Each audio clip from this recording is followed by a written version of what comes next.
Third. And Teal! You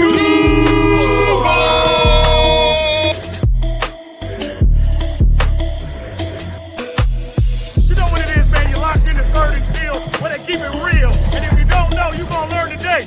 Third and Teal, baby, and I'm out. Let's go.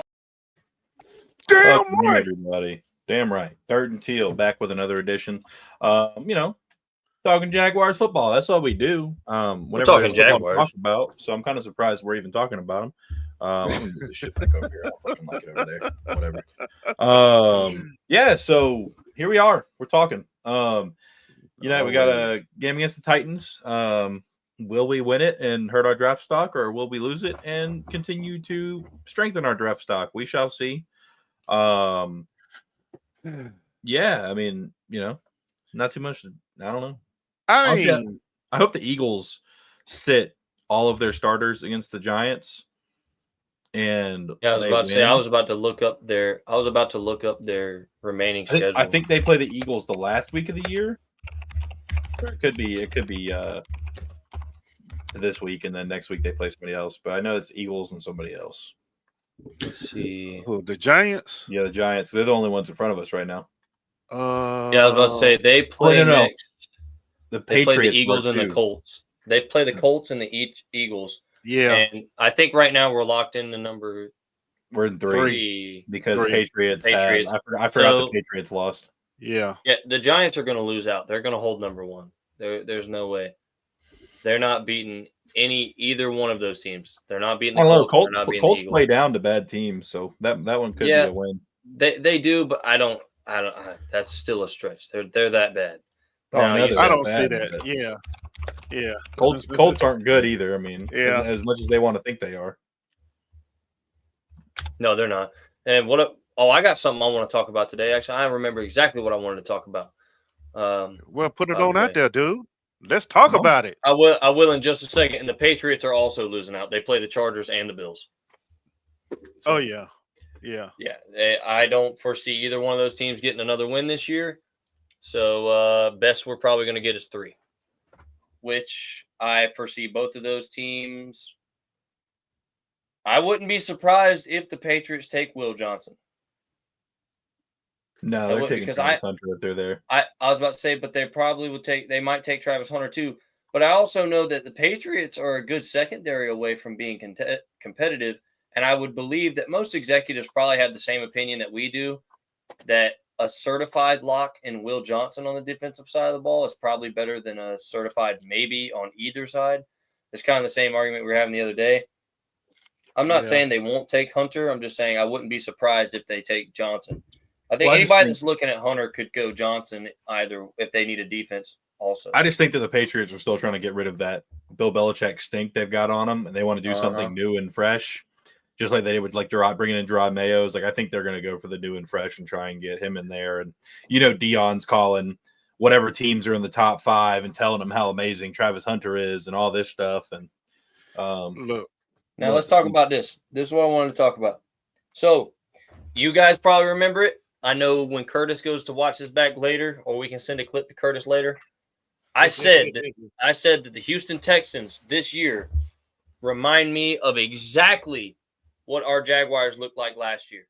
Started out red fucking hot, and then just utter failure and collapse to finish the year out. Now, let's talk about last year's stats for Trevor Lawrence versus this year's stats for CJ. The reason you can't go this year to this year is Trevor got hurt. Trevor was having a better year than CJ before he got hurt, so don't even come for me with that. Y'all can all go eat a fat one, bro. Argue with your fucking mama. I don't care. All right. But listen, in the comparative seasons, last season, which would be the Jaguars version of what the Texans are doing this year, Trevor Lawrence had 4,000 passing yards. CJ Stroud only has 3,600. Trevor Lawrence had 21 passing touchdowns. CJ Stroud has 19. Lawrence had 14 picks. Stroud has 12. We were 8-8. They were 9-7 at this point in time. That just goes to show you it can happen to anybody. But statistically, Stroud is the worst quarterback here.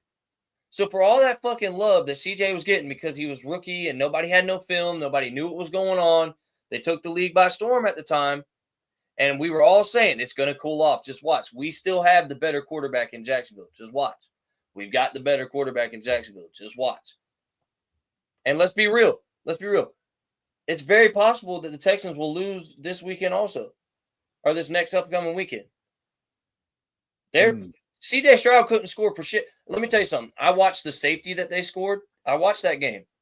Derrick Henry gave them that. Okay. And honestly, I'm gonna be real with you. I think Harbaugh should have challenged it because I think Henry definitely broke the plane of the end zone with forward progress. I just think he was thinking mercy in his brain. He was kind of like, matter that bad. Right. Okay. Henry broke the plane, but it doesn't matter. Either way, Henry did wrap them those 2 points. They didn't score shit. And I was watching CJ, and even when he wasn't under pressure, he looked like shit. Bro couldn't complete a pass to save his life. We talking. He got Dalton Schultz over here in the flat. He fucking missed him by like 5 yards high and a little bit out there. And if he hits that, that's a 20, 30-yard game.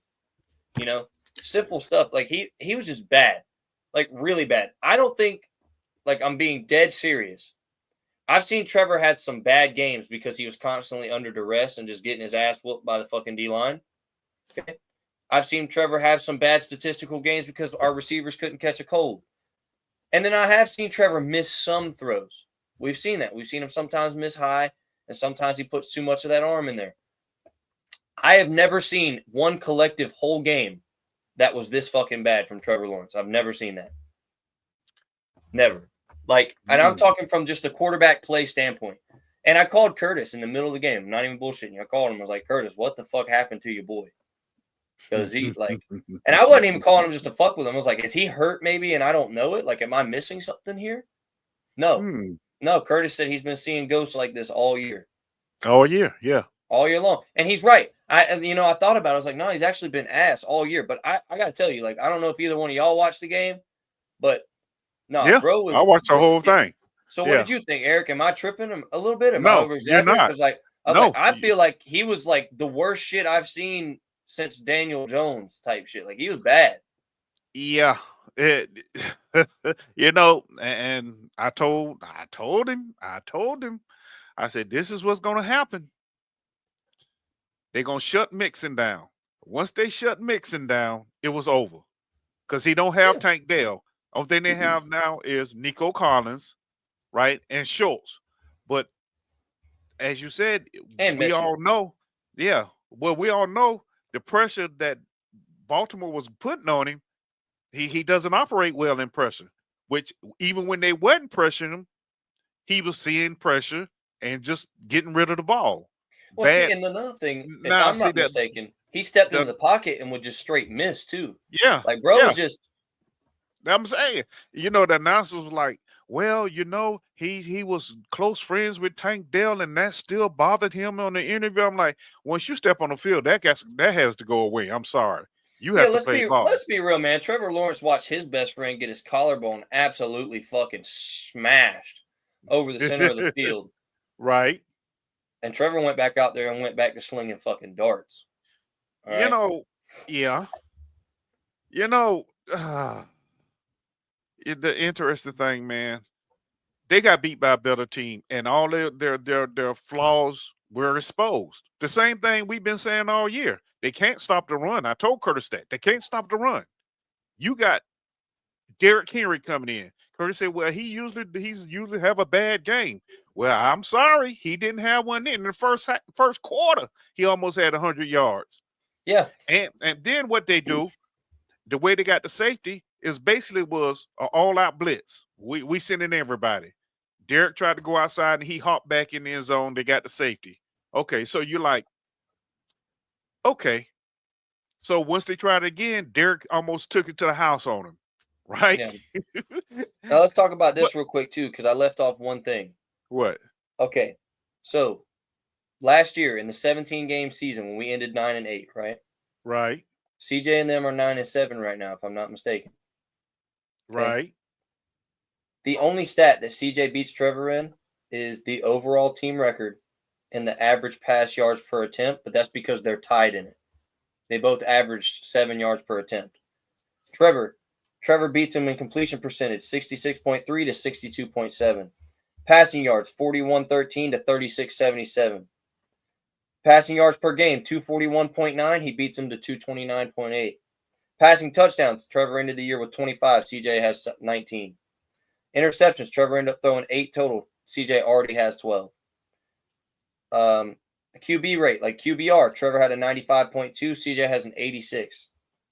Rushing attempts, Trevor ran 62 times. CJ ran 52. Rushing yards, Trevor had 291. CJ had 233. Rushing yards per attempt, Trevor had 4.7. CJ had 4.5. Rushing touchdowns, Trevor had 5. CJ has 0. And fantasy points, he scored 295.6 to CJ's 214.4. So literally, even in the fantasy leagues, Trevor's the better quarterback. Like, let's just be real. Like, there's no stat that CJ beats him in their comparative years, other than the overall team record. And winning's not a QB stat, bro. It's a team stat. Let's just remind everybody. If there's ever been a tell of if wins is a QB stat, just look at Joe Burrow this year. Yeah. There's no better example in the probably. I mean, there probably are in the history. Just I'm not looking at it right now, but that is one of the best examples of modern NFL history where a quarterback is doing everything they possibly can, not turning the ball over, throwing touchdowns left and right, thousands of yards, and has a terrible record. Yep, and still can't win to save their life. And the only reason the Bills are doing as good as they am is because Josh Allen's dragging them through. I think outside of like this past weekend, like the 3 weeks before last weekend, I think they had like 85 points scored against them in 3 games. Literally, they were getting their ass. But he's just outscoring people. Like it's in his no one there, and that's like the MVP conversation with like Lamar and Josh Allen. Even though Lamar has better stats, that's the same thing they said though a couple of years ago. Whenever Josh Allen had better stats, and they gave or last year. Is like, oh, but Lamar's winning more games and stuff, blah, blah, blah, blah, blah. And so he's more valuable to his team. It's like, okay, well, this year we're going to do the same thing for Josh Allen, right? We're going to give him the MVP because he's more valuable to his team for winning more games. We have to. It's like, honestly, Josh Allen not winning MVP at this point would be just as much of a robbery as Ashton Genty not winning the Heisman. Okay? It would. It honestly would, because at this point, like, we're talking about 2 teams that are winning a lot of football games. Okay, but one team has one of the best running backs of all time in their backfield, who is still having consistently really fucking good games week in and week out, and sets up that fucking passing game. Josh Allen has Josh Allen, and he's just dragging that fucking offense to wins. Like, he really is doing it all. Like, no shit. I mean, that's most valuable player. I don't know that Josh Allen's ever had a 1,000-yard rusher on his team. I don't think he has. Sorry, Eric. I didn't mean to cut you off there. No, you're good. You're good. Yes, he did. I think he did. Josh Allen? Yeah, I think he James did. Cook. No, not James Cook. Wasn't James Cook? He never hit a James Cook's the best running back he's played with. Yeah. No. No. Did he have Singletary? He did. Singletary never broke 1,000. No, you don't think so? I think Singletary broke 1,000 with the Texans last year, but I don't think he broke it with the Bills. I don't know. That's a good question. I just wanted to bring up all the comparative stats from other teams thing, because I know this is a preview of the Titans, but I just wanted to remind our fan base, be grateful for what you fucking got, man. Because Trevor Lawrence is really that fucking guy. You're sitting here talking about CJ Stroud's the second coming of Jesus Christ. Now look at him. Cook had 1,100 last year. Okay, yeah. But then before that was 819 from Singletary, 870 from Singletary. Like, Lamar Jackson's got what? Derrick Henry's up to 1,700 yards on the season. Yeah, he's only behind Saquon. All sorts of touchdowns. Yeah, Saquon's got 1,800. And that night of Christmas, if they let Saquon finish the year and actually play all those games, and they don't pull him, he's going to break the record. Absolutely. I think Derek could do it again too. Well, yeah, Derek should have done it a couple years ago, but they pulled him against us and weren't letting him play the second half. Right. So yeah, he should. I wish they would have let him break it. I like Derrick Henry. I don't care. I know he played for the Titans. He's a good dude. He's a phenomenal football player. I think we should have let him break it. Oh, he's a hometown boy for me. I love Derrick Henry. Yeah. Yeah, from Yulee, right? Yeah. Yeah. Yeah, right next door. I love Derrick Henry, man. Mm. Great guy. So I mean, it would have been great to see him break it. It was great to see him out there fucking beating ass too. Because the thing is, bro, it was really sad to start looking at him in Tennessee and starting to think that maybe he's washed. You know, because I know we all thought it. Like, can't nobody sit here and honestly say that they didn't get the thoughts in their head that maybe he's slowing down now. You know, maybe he's finally. Honestly, if you really look, that's all they had. No, well, that's all they had for years, and he still was fucking going off. But I think now we're getting to a point though where he has to have a good line, or not like a great line, but he's got to have somebody up there. But we were just used to Derrick Henry in years past of like he didn't need nobody. Derrick Henry was just going Derrick Henry that bitch, and that's all that mattered. Well, every good back needs at least a decent line to make a little hole, you know. Derrick didn't. Derrick was getting hit in the backfield and just slinging them bitches off. Just kept fucking. No, Derrick's never been a guy that would throw people off in the backfield. He would break the line of scrimmage and hit people, but if he got hit in the backfield, he's going down. No, you got to stop the momentum. I'm just fucking around. Yeah. So if he charged to the line though, if he made it to the line, he was going. Oh yeah, once he breaks the line, shoot. The real thing I'm getting at though is like, again, we were all watching him in Tennessee, watching him get to the line, not getting nowhere further, watching him get to the numbers, not getting nowhere further, you know. And I know that anybody that was watching was like, damn, is this the time? You know, is it time? Are we coming up on time? It's great to see him in a scheme with a competent team, and he's fucking running that fucking football again. That motherfucker is boomsticking bitches. You know what, though? Honestly, everybody in the AFC should be scared of Baltimore right now. Absolutely, they should. Sunday. Well, I mean, this game, it wasn't Sunday, but Wednesday, they showed how dangerous they can be. I mean, because Houston, they tried to stack the box and take Derrick away after a while, and Lamar went off. You know, and he made them look even. I mean, and that's not even talking about the other running back that got hurt, Allen. What's his name? Allen, I think it is, something like that. But yeah, he's just as dangerous too. So, and the way he just keeps a play alive is just scary, man. Yeah. I mean, one touchdown, he was sitting back there for like 10 minutes, just walking around, walking his dog, making a sandwich. Yeah. He's like, oh, cool, right in the middle. Yeah. They called home first. He's like, you see anybody? Because I'm not seeing. Oh, look at that. Big. Here's the crazy part. He threw the ball, turned around, and ran off with his hand up in the air. He already knew. Yeah, he already knew. I said, now see, that's like throwing the perfect strike. Once it leaves your hand, you just turn away and walk back because you already know. Just listen for it. And honestly, man, I feel like the Texans are just like us in that point in time. Because, like, we were thinking to ourselves, yeah, man, we're good. We're good. San Francisco, measuring stick. We got our asses fucking walked. Right. Fucking walked. And we knew right then that we had no fucking shot. It didn't matter how good we thought we weren't fucking good enough. And there you go, Texans. 31-2. And I see that was 31-2. I'm like, oh my god! And you know they pulled. And I was watching. They pulled the foot. They pulled their foot off the gas. They could have kept beating the dog shit out of them. Yeah, they could have whooped their fucking ass. They could have busted another 20 fucking points on them at least. Without a doubt. I said they the was same whooping thing. that ass. Whooping that ass. I said the same thing. But you know, like I said, I only say all that in hindsight just to say, man, like, be grateful for what you got. Because, like I said, everybody swore CJ's the second coming of Jesus Christ. Trevor Lawrence was a better quarterback, man. Wins are a team stat. If you guys think that Trevor Lawrence is the problem with the Jaguars, you just don't know ball, man, honestly, at this point. If you can't see that, because now you got what you wanted. You got Mac Jones in, and we are way worse. Like, bro, I know we had some struggles with Trevor in, bro. Like, I know that. Okay, obviously. Right. I think we had more play call struggles than we had play making struggles. I think that was more the problem. But regardless, that's, debate with your mama. But you watching Mac Jones and you honestly think to God that we got a better shot with him on the team, bro, you should probably seek mental help because I'm starting to believe you are slow. You're challenged. Just a little bit. Just a little bit. And also, man, bro, can we talk about the fucking goose egg of a fucking game that's going on right now? No, because I ain't even watching it. Yeah. I would. No, you should be good. You should be glad you're not watching. It's in the fourth quarter. What do you think the score would be? It's the Seahawks and the Bears. Just a random guess. About 9-0 Seahawks. The way they've been playing lately. What do you think, Isaiah? Who are they playing right now? It's the Seahawks and Bears. Bears. Bears. Oh, dude, it's probably like 21-3. Seahawks winning. It's 6-3, and we're in the fourth Lord. quarter with 2 minutes and 14 seconds left. Oh, They I didn't realize it was that bad of a stinker. Who's winning? Seahawks. Seahawks 6-3. Wow.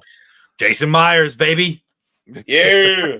Jacksonville legend, Jason Myers. Oh, Lord. But, I um, still remember as when we- he kicked that. I can still remember he kicked that 56-yard field goal when the Ravens hit Blake Bortles with no time left, and that put us at 56, and he kicked it and fucking beat them. I think that was 2016, 2015. Mm-hmm. Absolute banger. Jason Myers, man, that was the guy I wish we kept around a little longer. But Lambeau came in and was knocking shit until he got hurt. Yeah, Lambeau was really on some shit, bro. I thought he was the next Scobie for real. He But was. anyway, He really he- was. I think Myers did something to that man. I don't know, but look, He man, kicked him. yeah, literally. Urban Meyer kicked Yeah. the shit out of him. Yeah, he kicked him. We got the Take Titans, your- man, and look, you know, who cares? I know last time we were saying it's a battle of dog shit. It's gonna be a battle of dog shit again. I don't know who they plan on playing at quarterback, whether Mayo's going to get a second redemption shot or not this year. I mean, he's already been benched once. I don't think it's going to be Mayo.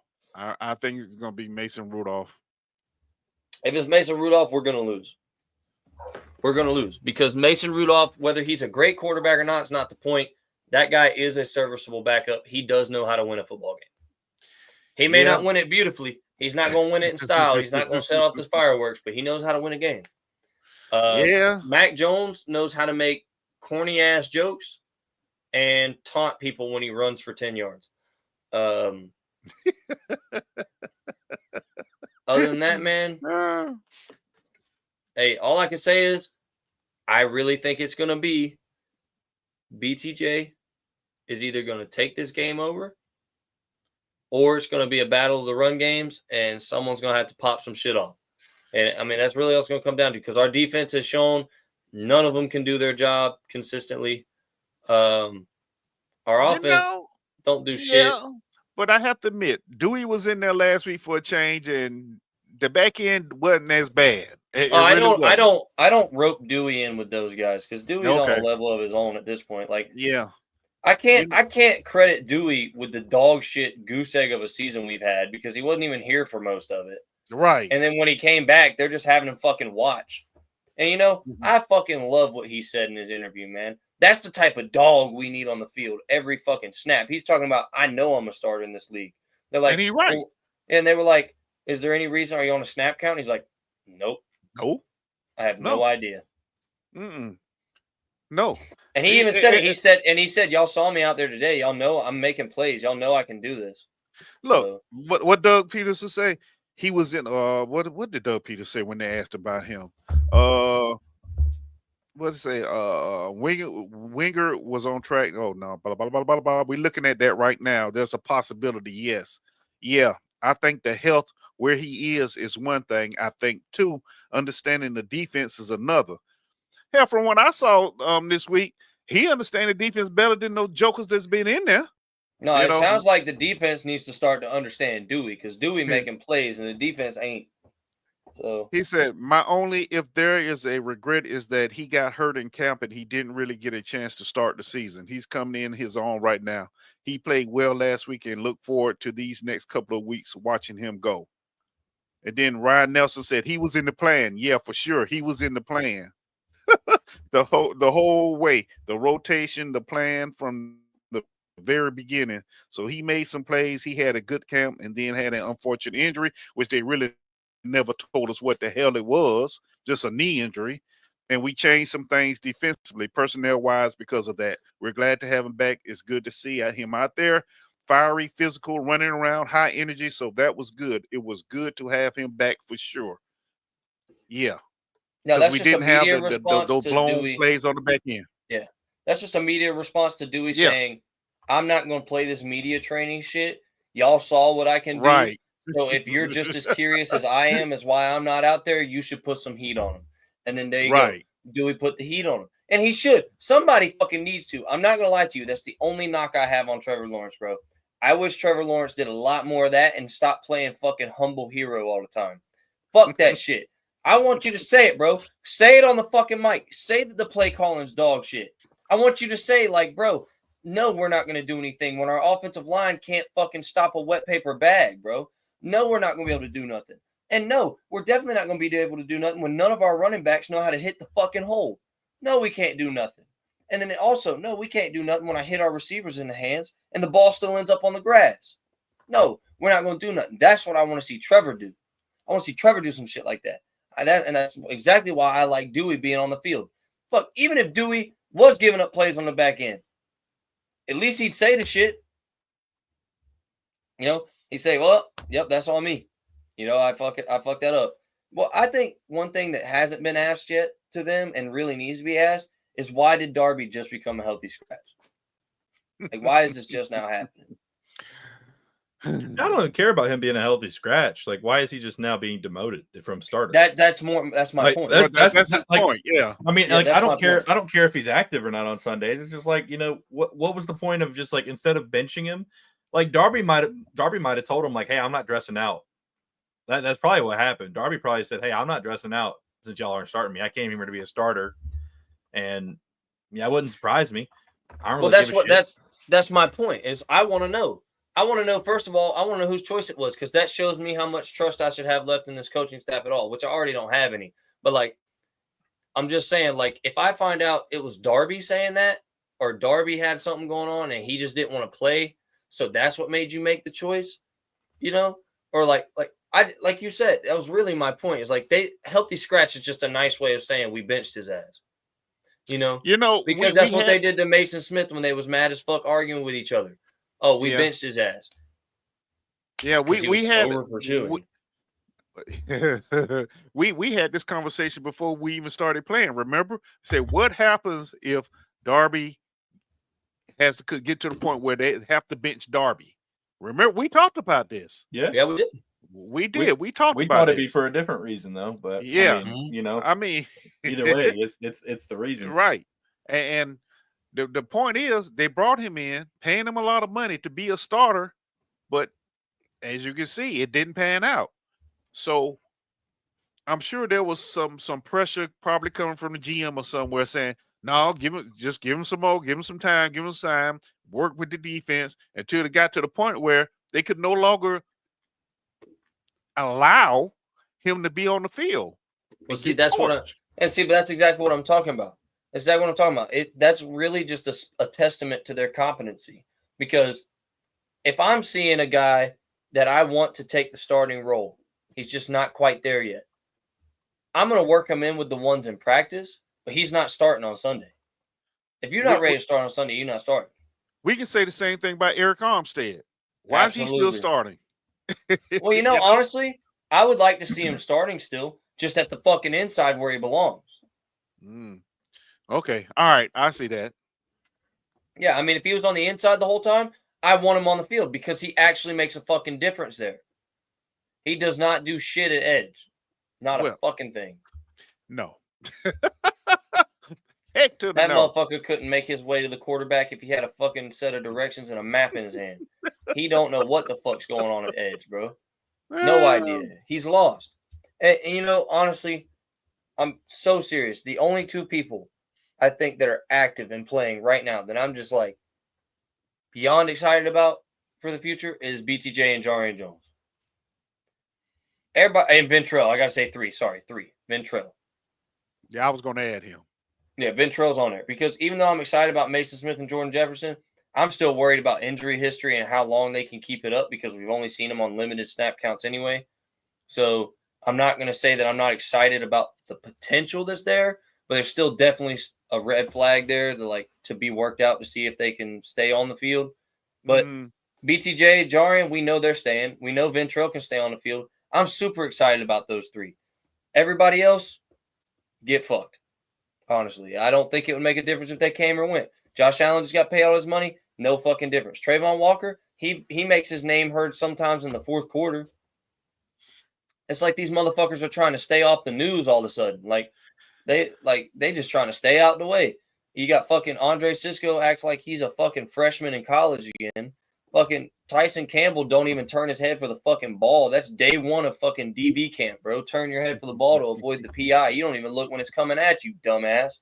Fucking, there's nothing else you can say about him, man. Devin Lloyd looks like he's never played a snap at linebacker. Foyer, I mean, we know what we got in Foyer, so it's hard. Like, I'm not like any more excited than I already was. Like, I love Foyer. I mean, he makes the occasional mistake. He gets sold on plays. Every player does, but most plays he's winning that. And then, other than that, man, like Keelan Robinson, we saw him like 4 times on kick return, and he was ass. I always miss when he's on the field. I don't know how I missed that. And we drafted the lineman, and he never played. Jordan Jefferson played like what, once? Yeah, Javon Foster never even played. Yeah, I think Jordan Jefferson only played once. It's been Mason Smith only played once. No, it was Jordan Jefferson. Yeah. And then Mason Smith's played a bit. And but he hasn't. Well, he's done some stuff, but like I said, we don't know his injuries. We don't know how they're gonna pan out with that. And then other than that, bro, like everyone else fucking sucks.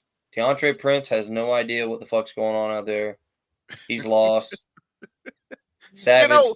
But see, here's the thing. And I echo everything you said.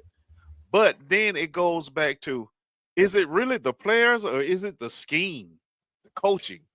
I don't know, man, because I know we broke down a good bit of plays where the shit was really just as simple as it fucking looked, and they fucked it up. Yeah. So honestly, I'm going to be real with you, man. I wonder if the players are what Dave Caldwell was talking about, man. And we talked about that.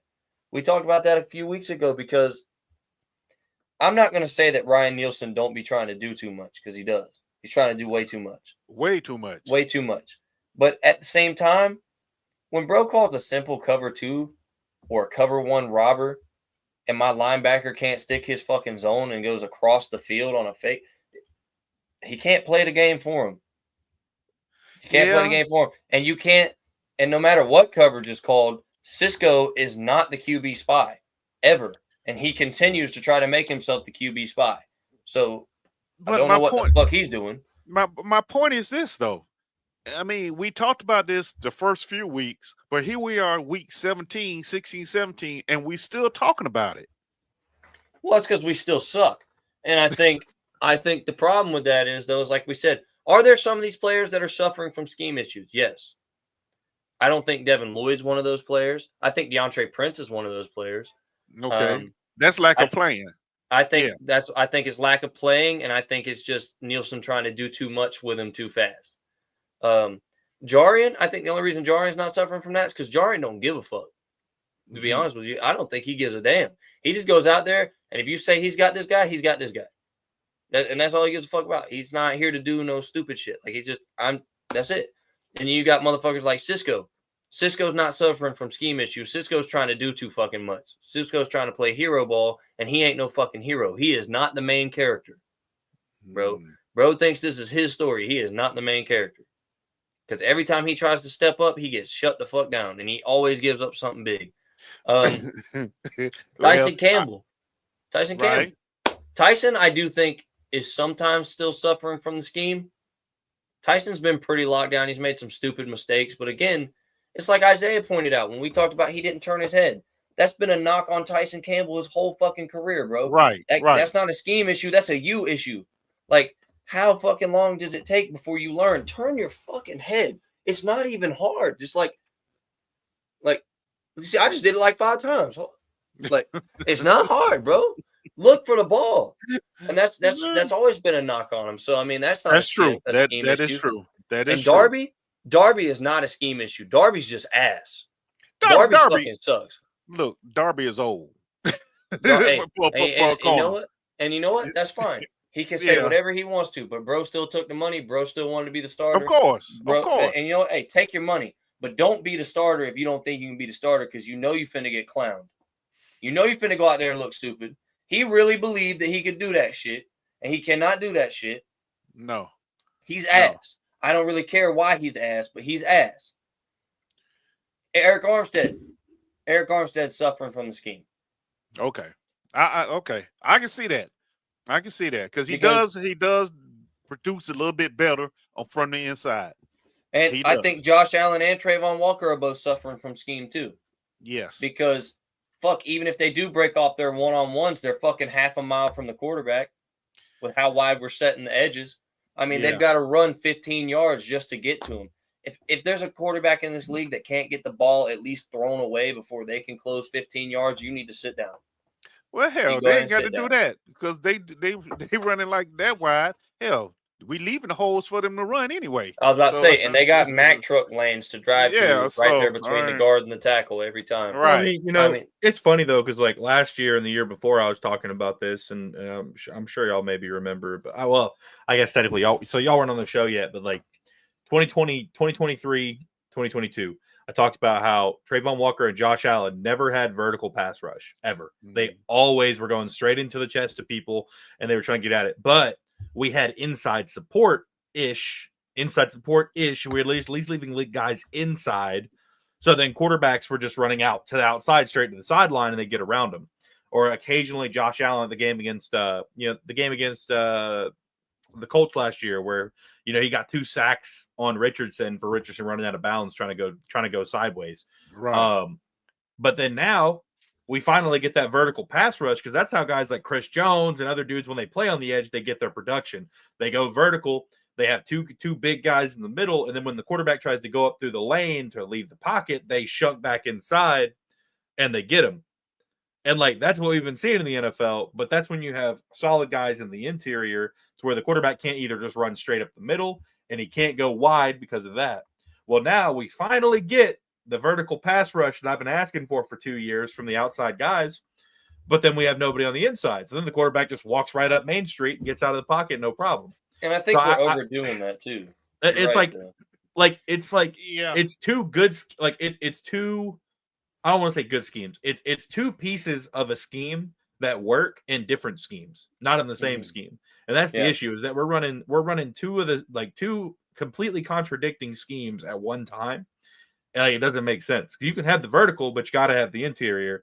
Right. But then if you just have like pure interior, you can't have 100% vertical. You got to have a little bit of some out. But like there's just too much working against each other in this defense that does not make sense. And clearly, like even guys like Foyer are dropping assignments. Something's wrong, right? Like they're because Foyer is not an assignment dropper. Yeah, No. that's how you know. And that's what I was about to say. Foyer suffers from scheme also.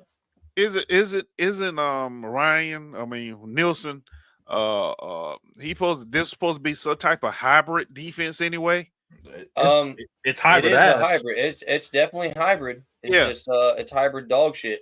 But here's the thing too, though, is like Isaiah's right about the vertical pass rush. I just think he's overdoing, like he's overemphasizing the vertical pass rush.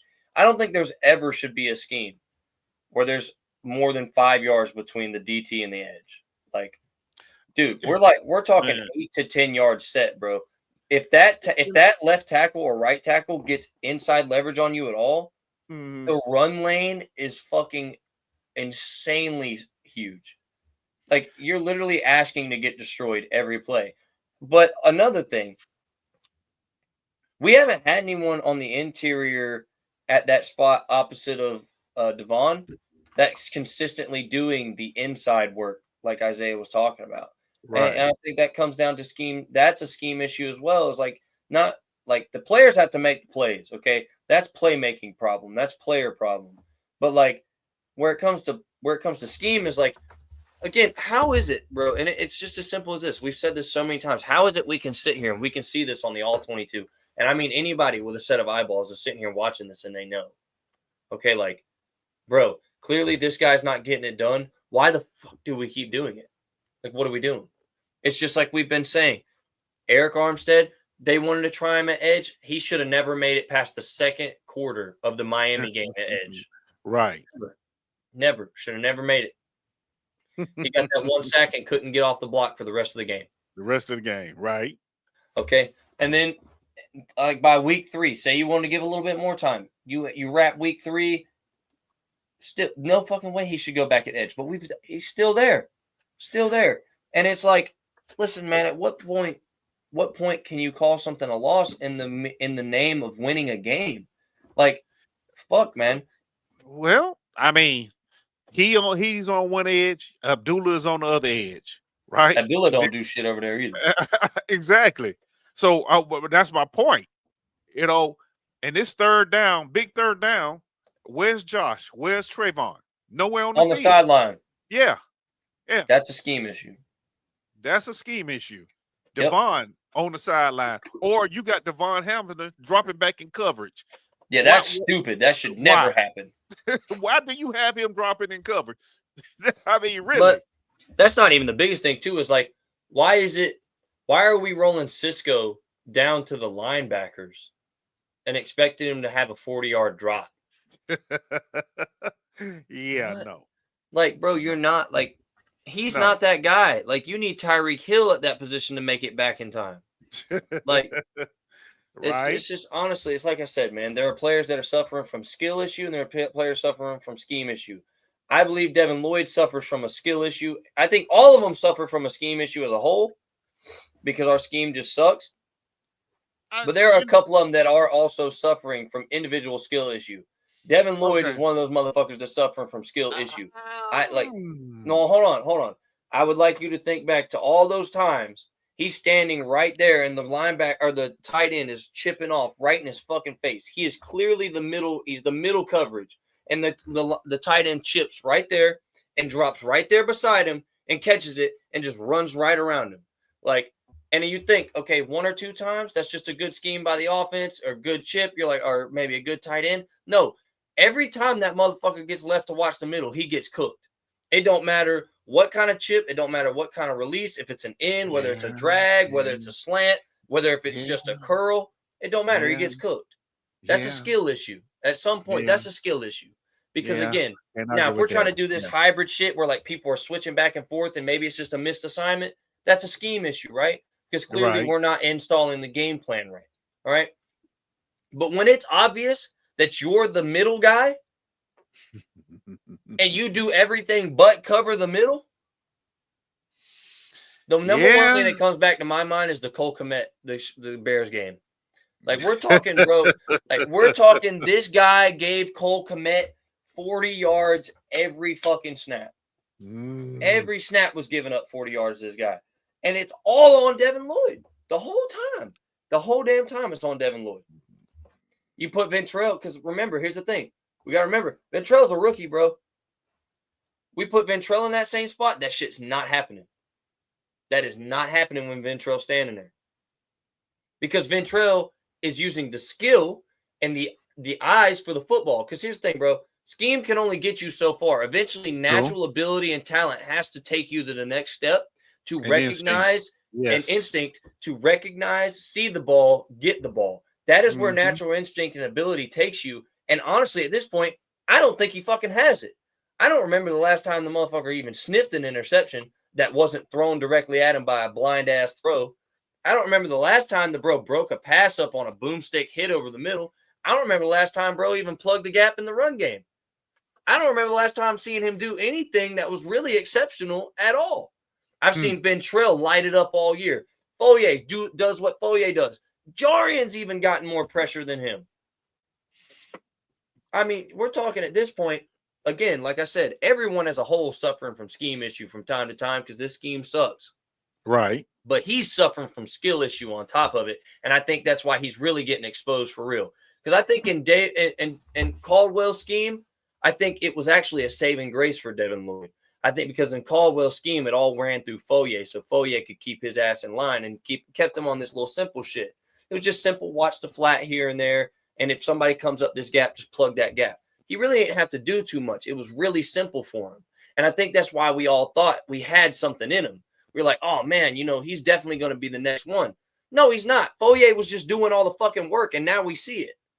Because now we see that really Foyer is just that guy. Foyer is him. And we knew Foyer was good. You know what I mean? But if you think back to the Caldwell scheme, Foyer's always tapping the helmet, pointing out shit. Like, I mean, the defense was Foyer's. That was Foyer's defense, man. That was Foyer's defense all day long, and nobody could convince me different. Bro was putting him in his place. Now you see that Foyer's learning the defense also, so he can't correct him. Now you see who we got in Devin Lloyd. This is who Devin Lloyd is. Unfortunately, if it's not a basic, simple ass scheme, this is who Devin Lloyd is. He's never going to be that guy. I don't think he understands the complexities of a high tech scheme. I don't think he does. Because honestly, at my core, I don't believe that Ryan Nielsen's scheme would be bad if we had the guys that are capable of running a high complexity scheme. Like if we had 11 fucking Fourier Louikons on the field, they would figure this shit out. Like Fourier Louikons in the brain, you know what I mean? They would figure it out. I think they would figure it out. Like, sure, there's going to be some plays they're going to lose because this scheme's not going to be everything, obviously. But like, you could see the flashes. You could see, like, Isaiah's pointed out 150 times what was supposed to happen, and it would have worked really well if all they had done is execute. Which I will say, if there's one thing I do believe Doug Peterson on when he says in these interviews, and he said it so many times now, he's probably out of fucking oxygen, is we can only take them so far. We can't go out there and play for them. And he's right. Yeah, he's right. He's right. He's dead ass right. And I mean, it's just like these past few weeks with Mac Jones. You can only take the motherfucker so far. You can't go play for him. They have been honestly, I don't feel like the offensive game plan has been bad. I just don't think he can execute it. He can't do it. Because we've had the plays, man. They were there. I've seen BT standing by himself so many times, bro. Like, and not just him. There was running lanes. Like, there was all kind of stuff, bro. The plays were there. I just don't think he can make them. He can't make them. And then, again, we're sitting here now and we're talking about these defensive players. Like, to be honest with you, Trayvon Walker and Josh Allen, they still got to take some accountability in their lack of production this year. They still have to take accountability in some of it. Now, do I understand your sacks are going to be down when he moves you 15 yards out? Yes. Yes, you got a long way to travel, my friend. But on the plays where you are close in and you never beat that one-on-one anymore. I mean, never, bro. The only time they even get close to a sack is on a broken coverage play. Or not a broken coverage play, but when the secondary actually does their job. That's the only time they're getting close to a sack. And we're not talking about quarterbacks that are releasing the ball in 2 seconds. We're talking about guys that are standing back there fucking daydreaming and watching, bro, and they still can't get to him. Like, I can't tell you how many times I'm screaming, bro, sack, come on, bro, because we're like 6 seconds into the play now, and the quarterback's been in the backfield the whole time.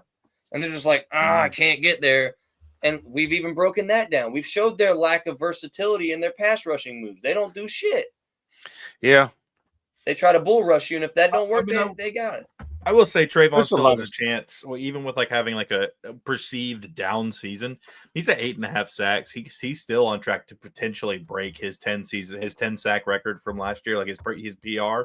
So we'll say, like, even with the lack of production, I think what we're seeing is a lack of production from Josh, which makes it look even worse from Trayvon. Because last year, Trayvon had 10 sacks. I mean, coming into the last couple of weeks of the season, he had 8, 7.5, somewhere around there. And then the last couple of weeks, he did pretty good. But Josh had 17.5 or 18.5, whatever the fuck it was. And when you're seeing Josh Allen get sacks more often, you don't really think about the fact that the other guy across from him maybe isn't. But let's be honest, some of them sacks came against horrible teams too. Oh, no. I know what you're saying. They broke the record against Carolina. I'm not saying I'm not saying that Josh Allen did amazing last year by any means. I'm just saying the Trayvon's about on track, compared to what he normally does, and he could potentially still have a better season than what he had last year in terms of total sacks. It's just that we're not seeing Josh Allen do what he did last year. So it seems like a disappointment from both of them because we're just not getting sacks. I think we have 8 turnovers on the season. Yes, 8. Yeah, we have 8 turnovers on the season. Because last year, Josh and Trayvon combined for 27.5, 28.5 sacks, something like that. So Trayvon, I was hoping for a 13, 14, 15 sack season out of him. But if he gets 10, I'll still be happy with that because it's the same as last year. A double-digit sack year is not a bad year. But I think that again, we're kind of forced to play guys like Eric Armstead at outside because your defensive ends aren't going to play 100% of snaps on your defense almost ever. Right. And we ain't got no fucking depth there. Literally all we have behind them is Yasir Abdullah or D tackles that can go outside. We just don't have a third guy or a fourth guy. No. And we had that. We had that with what's his name? Fucking Travis Gibson. and we traded them away for a 6th-round pick. It's like, it's one of those things where like we have these guys come in that could be those guys. Like Miles Cole's seen the field a little bit, right? I mean, and then we got like they've been putting Lacey outside every once in a while, or like head up on the tackle. Like it's just we just don't have the guys that we should, and they haven't invested in another. They don't want to invest like a top they don't want to invest a day 1 or day 2 pick on an edge rusher. Instead, they want to wait until the 6th, 7th round and try and strike gold. Yeah. But I just this year we got to do something different. But and maybe maybe just maybe that's what we need to look at the first round, see who out there. Well, I said that if we're picking like 8 to 10, I mean, I could absolutely see what's his name, Amir something out of Penn State, the edge rusher. Uh-huh. I could see that, or 2nd round. I'd probably lean 2nd round. I mean, I want one of those 1st-round corners or wide receivers.